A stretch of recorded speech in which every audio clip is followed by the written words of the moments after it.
시간에 우리 주신 말씀 함께 봉독하도록 하겠습니다. 마태복음 5장 1절부터 12절 말씀입니다.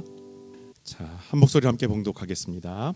예수께서 무리를 보시고 산에 올라가 앉으시니 제자들이 나아온지라 입을 열어 가르쳐 이르시되 심령이 가난한 자는 복이 있나니 천국이 그들의 것이며 애통하는 자는 복이 있나니 그들이 위로를 받을 것이며 온유한 자는 복이 있나니 그들이 땅을 기업으로 받을 것이며 의에 줄이고 목마른 자는 복이 있나니 그들이 배부를 것이며 긍휼히 여기는 자는 복이 있나니 그들이 긍휼히 여김을 받을 것이며 마음이 청결한 자는 복이 있나니 그들이 하나님을 볼 것이며 화평하게 하는 자는 복이 있나니 그들이 하나님의 아들이라 일컬음을 받을 것이며 의를 위하여 박해를 받는 자는 복이 있나니 천국이 그들의 것임이라. 나로 말미암아 너희를 욕하고 박해하고 거짓으로 너희를 거슬러 모든 악한 말을 할 때에는 너희에게 복이 있나니 기뻐하고 즐거워라. 하늘에서 너희의 상이 큼이라. 너희 전에 있던 선자들도 이같이 박해하였느니라. 아멘.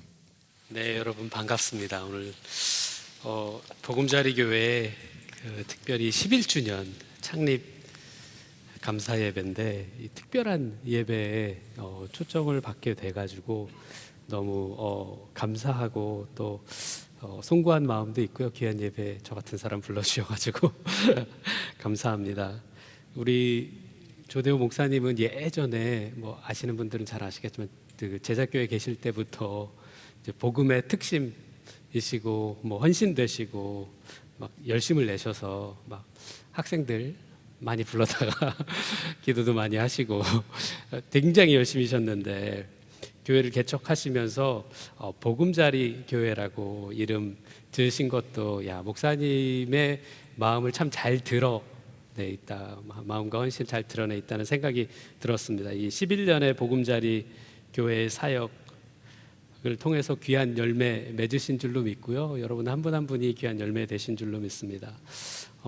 방금 전에 우리 청년과 우리 여전도 회장님 두 분 간증해 주셨는데 이 두 분의 간증이 우리 복음자리 교회 사역을 대변해 준다고 보이고요. 이 두 분의 간증이 비단 두 분만의 간증이 아니라 여러분 모두의 간증이신 줄로 믿습니다. 네, 그런 마음이 또 그런 사역이 우리 복음자리 교회에 계속해서 넘쳐나기를 주의 이름으로 소망합니다. 여러분 괜찮으시면 제가 잠깐 기도하고 말씀 나누겠습니다. 하나님, 귀한 예배, 귀한 자리 허락해 주셔서 감사합니다. 이 땅에 주님의 교회가 세워지고 또 11년 동안 복음이 전하여지고 그 복음 안에서 서로 교제하고 나눔이 있고 이제 그것을 기뻐하며 감사하며 주님 앞에 또 앞으로의 1년, 10년, 20년을 드리며 결단하는 귀한 예배 자리 마련하여 주신 것 감사합니다. 지나간 주님의 수고와 우리의 수고가 정말 하나님 앞에 아름다운 열매가 맺어진 줄로 믿고 앞으로의 모든 사역 가운데 성령께서 동행하실 줄로 믿습니다. 하나님, 이 귀한 예배에 부족한 자가 말씀을 들고 섭니다. 제가 제 자신을 잘 알기에 저의 부족함을 알기에 말씀을 들고 서기가 부끄럽고 죄송할 때가 많이 있습니다. 주님 불쌍히 여겨주시고 이 시간 주의 성령께서 덧입혀 주시옵소서. 하나님 말씀을 나누는 저와 또 함께 말씀을 나누는 우리 지체들 같은 마음으로 주님의 말씀 앞에 서오니 성령께서 오늘 우리에게 친히 말씀하여 주옵소서. 주님 감사를 드리며 예수님의 이름으로 기도합나이다. 아멘. 여러분 오늘 우리가 같이 마태복음 5장에 있는 산상수훈 말씀 같이 읽었습니다. 오늘 본문 말씀은 산상수훈 중에서도 특별히 여러분 잘 아시는 팔복이라는 이름으로 많이 알려진 말씀입니다. 제가 몇 달 전에 금요 예배를 드리는데 저희 학교에 이제 목회학 박사 과정에 계시는 목사님 한 분이 이 금요 예배에서 이 팔복에 관해서 좀 설교를 하셨었습니다. 그런데 이분이 팔복에 관해서 설교를 하시는데 그때 제가 그 설교를 들으면서 특별히 은혜를 받은 부분이 있어가지고 나도 그 받은 은혜를 좀 기회가 될 때 좀 나눴으면 좋겠다라는 생각이 들었고요. 그래서 그분한테 찾아가서 목사님 이런 부분 너무 좋은데 제가 나중에 좀 나눌 수 있도록 하겠습니다. 그래서 허락을 받고 허락을 안 하기가 힘들겠죠.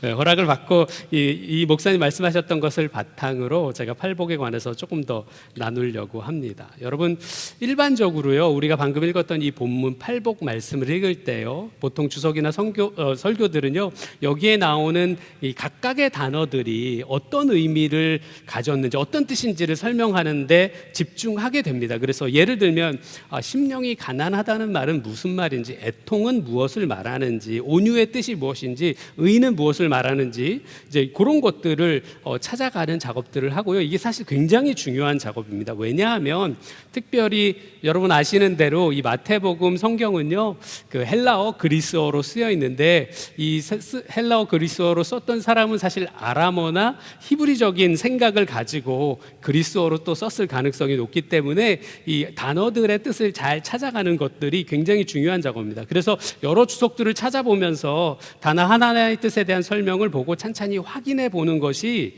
여러분 팔복 말씀을 깊이 묵상하실 때 굉장히 중요한 일입니다. 그런데 사실 주일날 예배에 와서 설교할 때는 이게 웬만하면 쉬운 일은 아니에요. 왜냐하면 막 단어가 뜻이 어쩌고 막 설명하다 보면 이제 다 잠들게 돼 있어가지고 이게 참 쉬운 일이 아닙니다. 그런데 제가 이번에 팔복을 다시 묵상하게 된 이유가 아까 말씀드렸던 저희 학생이셨던 목사님이 잘 졸업하셨습니다. 박사님이시고 이제 이분이 설교에서 이런 얘기를 해서 그랬어요. 5절에 보시면 온유한 자는 복이 있나니라고 되어 있습니다. 온유한 자는 복이 있나니. 그런데 이 온유한 자를 설명하시면서 그분이 이런 말씀을 하셨어요. 이것이 원래 성품이 온유한 사람을 말하는 것이 아니라 타인에 의해서 온유하게 된 사람들이라는 거예요. 제가 이 설명을 처음에 듣고 조금 의아하고 놀랐습니다. 에이, 설마 단어 뜻이라는 게 있는데. 그래서 제가 좀 막 찾아봤습니다. 그런데 이분이 말씀하신 게 영 엉뚱한 소리는 아니었던 거예요. 여러분, 윌리엄 버클레이라고 하는 유명한 신약학자가 계십니다. 영국에 계신 분인데 이분이 이제 이 헬라어 그리스어 단어를 이렇게 설명해 주셨어요. 온유하다는 말은 프라우스라는, 이제 오늘 본문에서는 프라이스라는 표현을 썼는데, 프라우스라는 그리스어를 사용하는데, 프라우스는 길들여진 동물, 명령에 복종하도록 훈련된 동물, 고삐에 반응하는 법을 배운 동물을 가리키는 일반적인 단어라는 거예요. 여기서 버클레이 교수님은요, 훈련되었다라는 의미를 강조하기 위해서 이 설명을 한 겁니다. 본능이나 충동이나 열정을 통제할 수 있는 사람을 가리킨다는 말씀을 하시고 싶었던 거예요. 그런데 버클레이 교수님이 말씀하신 것처럼 이 프라우스라는 단어가 일반적으로 길들여진 동물, 명령에 복종하도록 훈련된 동물이라는 의미가 있었다고 한다면, 아까 말씀드린 그 목사님이 말했던 것, 즉 이것이 원래 성품이 온화한 사람을 말하는 것이 아니라 타인에 의해서 온유하게 된 사람들, 온유하게 길들여진 사람들이라는 설명이 저한테는 더 와닿았습니다. 그러고 보면요, 이게 참 상황적으로 맞는 설명인 것 같아요. 여러분, 지금 예수님의 말씀을 듣기 위해서 지금 이 산에 모인 사람들이 누굽니까? 예수님께서 지금 갈릴리 근처에 산에 올라가셔서 말씀을 전하시는데, 여러분, 갈릴리는 로마 시대 분봉왕이었던 헤롯이 다스리던 지역이었습니다. 누가복음 3장 1, 2절에 보면 그 당시 상황 이렇게 얘기해 주는데, 정리해 주는데요, 어떻게 돼 있냐면요, 디베리오 가이사가 위에 있은 지 15해라고 얘기합니다. 디베리오는 뭐 타이베리우스나 티베리우스라고 하죠. 가이사는 시저를 말하는 것입니다. 그러니까 로마 황제 티베리우스가 로마 황제로 즉위한 지 15째 해 되는 해에 곧 본디오 빌라도가 유대의 총독으로 있었고요. 유다의 총독으로 있었고요. 헤롯이 갈릴리 지역의 분봉왕으로 있었고요. 요 헤롯은 헤롯 대왕의 아들인 헤롯 안티파스를 말합니다. 헤롯의 동생이었던 빌립이 이두레와 드라고니 지방의 분봉왕으로 있었고, 루시니아가 아빌레네의 분봉왕으로 얀나스와 가야바가 대제사장으로 있을 때라고 설명하고 있어요. 여러분 이게요 막 엄청난 대제국을 이 네다섯 명이 나눠서 다스렸다는 얘기가 아니에요. 손바닥만한 땅을 이 네다섯 명이 나눠서 다스렸다는 거예요. 무슨 말이냐면 정치적으로 굉장히 혼란스럽고 복잡한 시기였다라는 거죠. 여러분 이 시기가요 유다 백성들한테, 이 말씀을 듣는 유다 백성들한테 그렇게 좋은 시기는 아니었습니다. 역사사료에 보면 로마뿐만 아니라 헬라 제국이나 로마 제국 아래에서 기생했던 유대 권력자들도요 자신들의 입지를 유지하기 위해서 적잖은 살상을 저질렀습니다. 권력을 잡으면요 상대편 사람들과 대중들을 몇백 명씩 또는 몇천 명씩 죽이는 일들이요 예루살렘에서도 일어났었습니다. 여러분 주전 2세기경에 보면 마카비 시대 직전에 헬라 제국들에게서 대제사장직을 인정받기 위해서 서로 경쟁했던 메넬라우스나 야손 같은 사람들이 있습니다. 이 사람들이 그리스 황제들에게 뇌물을 바치고요 예루살렘 성전의 대제사장이 됐어요. 헬라 제국의 황제들한테 뇌물을 바치고. 그런데 이런 자들이 권력을 잡을 때마다 서로 간에 상대편에 있던 여러 사람들을 수백 명씩 죽였던 기록들이 남아 있습니다. 여러분 그 뒤에 있었던 주전 2세기 후반에 있었던 또 1세기 초반에 있었던 헤스모니안 왕조 때에요 알렉산더 얀네우스라고 하는 왕은, 이름이 알렉산더 얀네우스지만 유대 왕입니다. 헤스모니안 왕조 유대 왕조고요. 유대인입니다. 유대인인데 이름이 이제 알렉산더 얀네우스예요. 그리스 이름인데 이 왕은요 자신에게 반발하는 바리새파 사람 800명을 한꺼번에 죽인 기록이 있습니다. 800명을 한꺼번에 십자가에 매달아 죽였습니다. 잘 아시는 것처럼 마태복음에 보면 헤롯 대왕은요 예수님의 탄생 소식을 듣고 베들레헴과 그 주변 지역에 2살 미만의 아이들을 다 잡아 죽인 일이 있었습니다. 여러분 헤롯 왕이 보낸 군인들이요 내 자식을 내 눈앞에서 죽였다는 거예요. 그게 한두 명이 아니었다는 겁니다. 그런 일을 당해도 거기에 저항할 힘이 없는 사람들이었다는 거예요. 여러분 예수님 당대 유대 지역을 직접 통치했던 로마 총독은요 여러분 이 유대 지역이 반란이 여러 차례 있었습니다. 그래서 항상 시한폭탄 같은 지역이었습니다. 그래서 로마 총독들도요 유대 지역의 유대인들을 지배하기 위해서 많은 폭력을 사용했습니다. 여러분 이런 상황에서는 정말 눈치껏 잘 행동해야 하는 거예요. 살기 위해서 줄을 잘 서야 되는 겁니다. 여러분 타인에 의해서 온유하게 될 수밖에 없는 상황이었다는 거예요.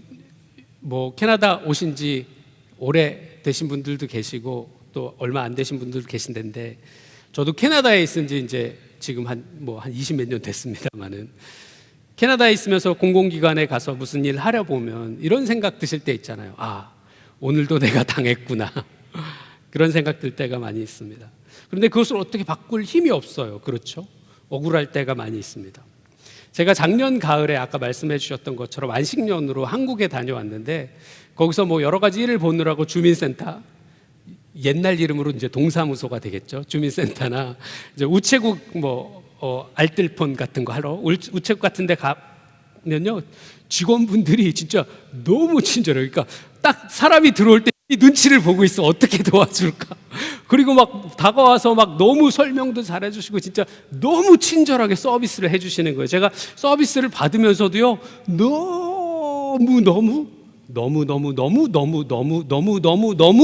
한국에 계신 분들이 부러웠어요. 제가 서비스를 받으면서도. 저는 이제 캐나다 가면 이런 서비스를 또 못 받는 거잖아요. 여러분 캐나다에서는 그런 서비스를 상상하기가 힘듭니다. 공권력이 너무 세서요. 여러분 이런 생각 안 해보셨습니까? 저는 이런 생각 많이 해봤는데 내 자식은 세무서 직원이나 이민국 직원이나 꼭 경찰을 만들어야 되겠다. 그런 생각들 하게 됩니다. 특별히 여러분 시민권 없이 비자를 받아서 와 있을 때는 더 억울한 일들이 많아요. 그런데 저도 처음에 캐나다에 왔을 때 유학 비자 받아갖고 왔는데 항의를 못해요. 밉보여서 비자에 문제 생길까 봐. 항의를 못하는 거예요. 여러분 타인에 의해서 온유하게 될 수밖에 없다는 거죠. 여러분 일본에는 스미마생 문화가 있다고 제가 들었습니다. 이 미안합니다라고 하는 문화가 깊이 뿌리 내린 것이 사무라이 시대와 관련이 있다는 말을 들었어요.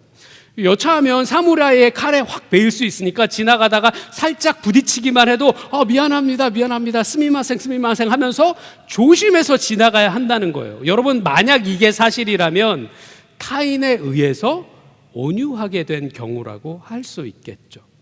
여러분, 예수님 당시에 유대와 갈릴리 지역에 살던 일반 유대인들의 삶이 여기서 크게 다르지 않았다는 겁니다. 한 사람의 목숨이 특별히 권력을 갖지 못한 일반 사람의 목숨이 하찮게 여겨지는 곳에서 여러분, 저나 여러분 같은 일반인들은 사실 늘 조심하면서 눈치 보면서 살아야 한다는 거죠. 여러분, 이런 생각을 가지고요, 이 팔복 본문을 다시 보면 흥미로운 것들이 보이기 시작합니다. 먼저 그 구조를 보면 굉장히 흥미롭습니다. 여러분, 제 1복과 8복을 보시면 둘 다 뭐라고 끝나냐면요, 천국이 그들의 것이미요로 끝납니다. 여러분, 이렇게 같은 어구가 처음과 끝에 나올 때 이것을 우리가 인클루지오라고 하는데 봉투기법이라고 이야기합니다. 결과적으로 이 봉투 안에 있는 쌓여있는 봉투, 이 처음과 끝의 봉투에 쌓여있는 팔복 전체가 천국에 관한 말씀이라는 것입니다. 여러분, 마태복음에서는 이제 이것을 천국이라고 얘기하는데 마가, 누가, 요한 다른 복음서에서는 이 천국을 뭐라고 부른다고요? 하나님 나라 라고 부른다고 하는 것이죠. 그래서 이 팔복은 천국, 하나님 나라에 관한 말씀이라는 것입니다. 두 번째로 제4복과 제8복이 서로 연결되어 있습니다. 제4복은 의에 줄이고 목마른 자라고 되어 있고, 제8복은 의를 위하여 박해받는 자라고 되어 있습니다. 마치 네 번째 복과 여덟 번째 복이 노래의 후렴처럼 의가 반복된다는 것입니다. 여러분, 이렇게 놓고 보면요, 1, 2, 3, 4복이 하나의 묶음처럼 보이고요, 5, 6, 7, 8복이 다른 하나의 묶음일 가능성이 높다는 거죠. 다시 말해서 제1복 심령이 가난한 자, 제2복 애통하는 자, 제3복 온유한 자, 제4복 의에 줄이고 목마른 자, 이 네 개가 한 묶음처럼 보이고요, 제5복 긍휼히 여기는 자, 제6복 마음이 청결한 자, 제7복 화평하게 하는 자, 제8복 의를 위하여 박해받는 자, 이 네 개가 두 번째 묶음일 수 있다는 겁니다. 여러분, 이런 사실을 놓고 팔복 말씀을 찬찬히 보면요, 이런 특징이 있습니다. 이 1, 2, 3, 4복은요, 여기에 사용된 분사들이 보다 수동적이고요, 5, 6, 7, 8복에는 사용된 분사들이 보다 능동적인 분사들이 사용되어 있어요. 이 무슨 말이냐 하면, 다시 말하면요, 1, 2, 3, 4복은 사람의 상태를 나타내는 것으로 보이고요, 5, 6, 7, 8복은 사람의 행동을 말하는 것처럼 보인다는 거예요. 여러분, 심령이 가난한 자는 아무 일도 풀리지 않아서 마음이 있는 상태라는 것입니다. 여러분, 아까 말씀드렸던 버클레이 교수님이 이 단어를 설명했던 것이 의미가 있습니다. 여러분, 이분이요, 어떻게 설명하냐면 이 단어가 웅크리거나 움츠리는 것을 의미하는 단어하고 같은 어족의 단어여서 엎드려 웅크린 채로 구걸하는 사람의 가난을 묘사한다고 설명하고 있습니다. 하는 일마다 망해서 정말 거지가 된 사람, 그런 사람의 마음이라는 거죠. 자빠져서 바짝 엎드려 있다는 겁니다. 그야말로 하나님 밖에는 붙잡을 어떤 끈도 남아있지 않은 사람의 절망적인 마음을 이야기한다는 거죠. 여러분, 애통하는 자는 왜 애통하겠습니까?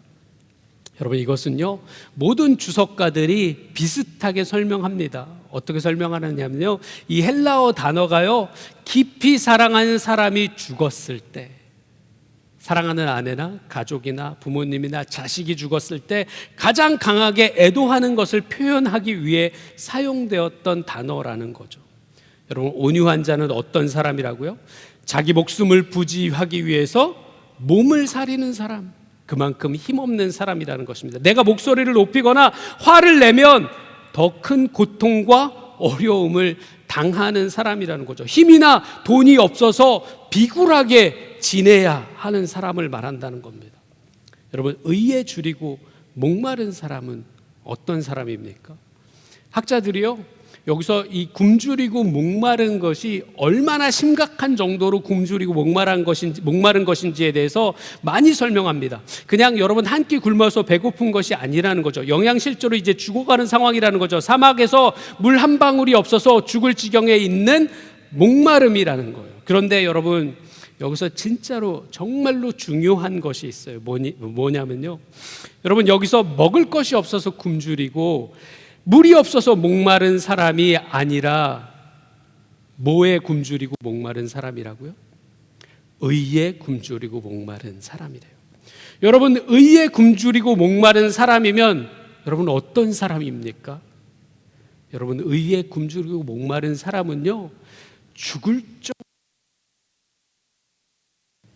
너무 억울한 일을 당해서 분에 차고 이가 갈리는 사람들이라는 거예요. 이를 악물고 정의가 실현되기를 애타게 간구하는 사람들이라는 거예요. 여러분, 이 네 가지를 다 같이 보는데요, 아까 제가 말씀드렸던 마태복음 2장 16절이 다시 떠올라요. 2장 16절, 17절, 18절의 말씀을 보면 이렇게 되어 있습니다. 이에 헤롯이 박사들에게 속은 줄 알고 심히 노하여 사람을 보내어 베들레헴과 그 모든 지경 안에 있는 산의 아이를 박사들에게 자세히 알아본 때를 기준하여 2살부터 그 아래로 다 죽이니, 이에 선지자 예레미야를 통하여 말씀하신 바 라마에서 슬퍼하며 크게 통곡하는 소리가 들리니 라헬이 그 자식을 위하여 애곡하는 것이라, 그가 자식이 없으므로 위로받기를 거절하였도다 함이 이루어졌느니라. 여러분, 헤롯이 보낸 군인들이 와서요, 내 아이를 빼앗아 가는 거예요. 여러분, 저도 자식이 3명이 있습니다. 지금은 다 많이 자랐지만 이 아이들이, 제 자식들이 1살, 2살 때 기억나거든요. 막 기어다니다가 막 걸어다닐 때 기억납니다. 여러분, 이 아이들을, 여러분들도 자녀분들 키워보셨을 텐데 이 아이들을 무엇과 바꿀 수 있겠어요? 그런데 헤롯이, 군인들이 와서 내 아이를 빼앗는다는 거예요. 내가 아이를 빼앗기지 않으려고 애썼겠죠. 그 부모들이 애썼겠죠. 군인들에게 죽도록 맞으면서도 이 아이를 붙들었겠죠. 그런데 그들이 내 눈앞에서 내 자식을 빼앗고 있다는 거예요. 아무 이유 없이 내 자식이 내 눈앞에서 살해당했다는 거예요. 그것을 두 눈으로 보고 있는 그 부모의 애통함이라는 거예요. 그 부모의 억울함이라는 거예요. 그런데도 힘이 없어서 비굴하게 울고만 있다는 거예요. 그래서 억울해 죽겠는 거예요. 정의가 실현되는 것에 굶주리고 목마른다는 겁니다. 이렇게 힘없어 고통받는 게 일상인 사람들에게 예수님께서 이 팔복을 말씀하셨다는 거예요.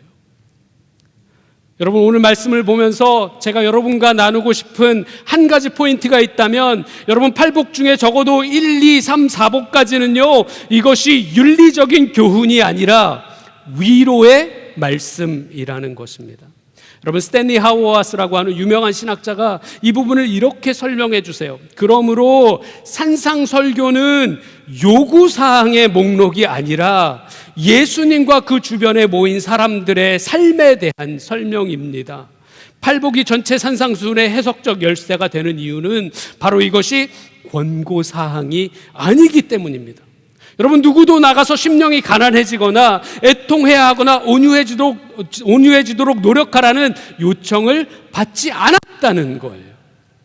여러분, 사실요, 저는요, 예전에 이 산상수훈 말씀을 읽을 때마다 나는 정말 오늘 심령이 가난한가? 가난한 사람인가? 나는 지금 겸손한 사람인가? 심령이 가난하기 위해서 내가 뭘 해야지? 내가 오늘 온유하지 못한 부분이 무엇이었지? 내가 의에 줄이고 목마르지 않았는데, 내가 말씀을 더 사모하고 더 갈급해하지 못했는데 하면서 여러분, 일상에 쫓겨서 해야 할 일들에 쫓겨서 살았던 나를 반성하고는 했다는 말이죠. 그런데 이번에 팔복을 새롭게 보면서 내가 말씀을 참 피상적으로 보았다는 점을 깨달았습니다.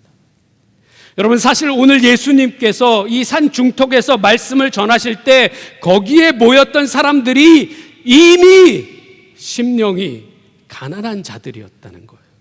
심령이 가난한 자, 마음이 가난한 자, 애통해하는 자, 온유한 자, 의에 줄이고 목마른 자, 이런 사람들이 오늘 산 중턱에서 예수님의 말씀을 듣고 있었다는 거예요. 예수님께서 이런 사람들을 위로하신다는 겁니다.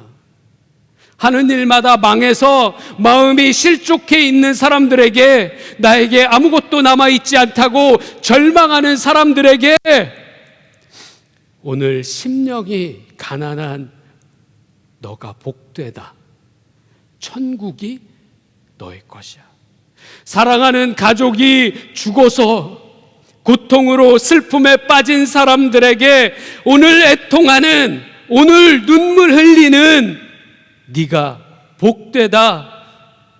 너가 하늘의 위로를 받을 거야. 힘없고 돈이 없어서 비굴하게 살아야 했던 사람들에게 오늘 온유한 네가 복되다. 너희가 땅을 유업으로 받을 거야. 억울한 일을 당해서 분해 죽겠는데 하소연할 데도 없어 목 놓아 울고 있는 사람들에게 오늘 의에 줄이고 목마른 네가 복되다. 너가 만족하게 될 것이야. 말씀하셨다는 겁니다. 여러분, 팔복 말씀을요 이렇게 읽는데요 너무 위로가 돼요. 내가 너에게 천국을 줄 거야. 내가 너를 위로해 줄 거야. 내가 너에게 땅을 유업으로 줄 거야. 내가 너의 억울함을 풀어줄 거야.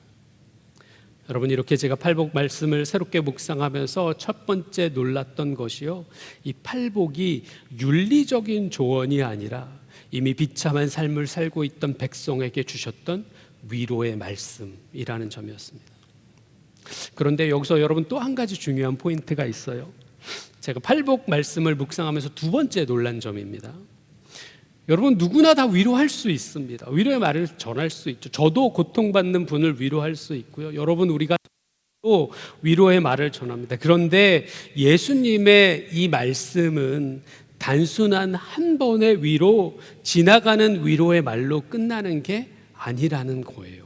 여러분, N.T. 라이트라고 하는 유명하고 대단하신 복음주의 학자가 있습니다. 그분이 팔복을 정리하시면서 이렇게 정리해 주셨어요. 뭐라고 정리했냐면, 사람들은 종종 산상수훈이 얼마나 훌륭한 가르침인지를 말하고 이 산상수훈에 순종하기만 한다면 세상이 더 나은 곳이 될 거라고 말합니다. 하지만 예수님께서 단순히 사람들에게 올바른 행동을 하라고 말씀하신 것으로 생각한다면 우리는 그 진짜 의미를 놓치게 된다는 거예요. 팔복을 통해서 예수님께서는 하나님의 백성과 하나님의 세상을 위한 새로운 시대의 시작을 선포하신다는 겁니다. 여러분, 이게 무슨 말이냐 하면요, 예수님 당시에 이 땅에서의 삶이 어떤 삶이었습니까? 애통하는 사람은 제대로 된 위로를 받지 못하고, 온유한 사람은 땅을 상속받지 못하고요, 정의가 실현되기를 갈망하는 사람은 대부분 죽을 때까지 그 정의가 실현되는 것을 보지 못했던 세상이라는 거예요. 여러분, 이게 꼭 옛날 얘기만은 아니죠. 오늘도 여전히 우리가 이런 악하고 답답한 세상에서 살아갑니다.